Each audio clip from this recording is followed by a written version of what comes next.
All right. Well, good morning and good whatever time of day it is to our connection leaders. Uh, just wanted to say a quick word. We are looking for worship team members right now. So if you know anybody that's a musician or even on the technical side of things, interested in that, let me know or let Jamie know. And so that's just something we're throwing out there. If you know anybody along those lines, let us know.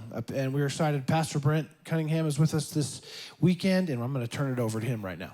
Yeah, great. Hey, small group members, so glad that you guys are meeting this week.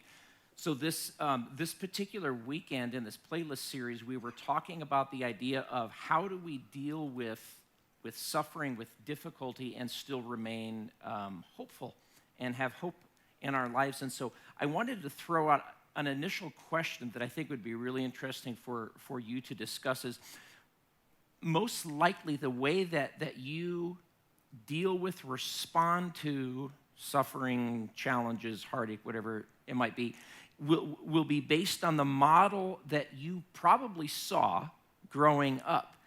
And so I think it would be interesting. I would throw out to you. Let me give you four possible models, and if there are four, maybe there are 404. I don't know, but I'm just going to give you four. And I'd be curious for you guys to discuss which of these models tended to be the one that you saw, and maybe is your default, even if you don't go there now, but it's sort of your default. The first one is anger. This is sort of venting your feelings, maybe wildly. It could even look like just sort of constant complaining in a really upset way. Maybe that was the model. A potential model was stuffing. And this is sort of blocking. It's an emotional suppressing. It could even look like just denial of feelings, or maybe even just trying to move on when there's been hurt so quickly without an awareness of how it's affected you, how it's affected maybe a relationship with someone else. A third model of dealing with difficulty, suffering, is self-pity. This is a person seeing oneself as a martyr. It's sort of a woe is me mentality. It's really quite debilitating. And a fourth model, I think this is the most healthy one, is acceptance. This is where you healthily talk about what's happened. It's sort of an appropriate expression of the grief, of the sadness, of the suffering. Which one of those four, if you could put it in a model, do you think maybe you observe the most, or is kind of your default the most? And then the second thing and the last thing is, I want to throw out kind of an experiment to you.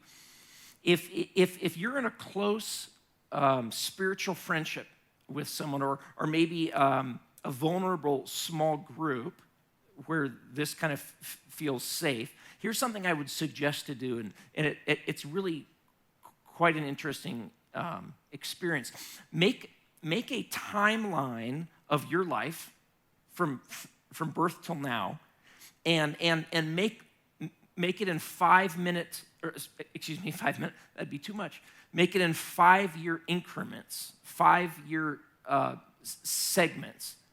And then over those 5-year segments, or in them, identify or describe significant difficulties or sad events in your life.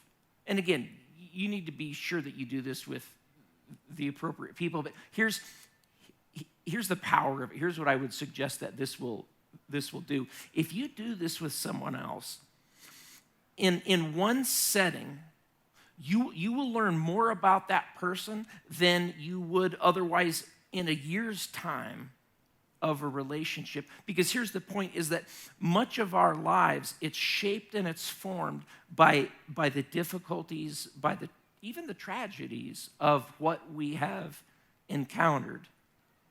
And as you share that with an appropriate other, it will give you the ability to, again, to have an intimacy, a connection, a friendship like you wouldn't normally have. And what I think this reveals is that as we navigate our lives as followers of Jesus, that it's just a fact of the matter that difficulty and sadness is an enormous part of our lives. I showed you the image in the service of the number of Psalms, which that's the playlist for the biblical authors. The Psalms, they're their songs.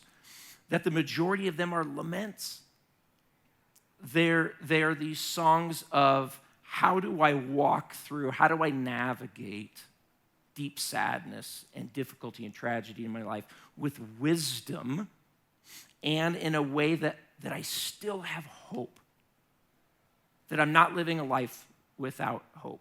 So I hope that you guys will dive into these discussion questions, conversations in a way that, again, that'll just be a great connection for your group. Hope you guys have a great week. Thanks for meeting and thanks for leaning in and engaging.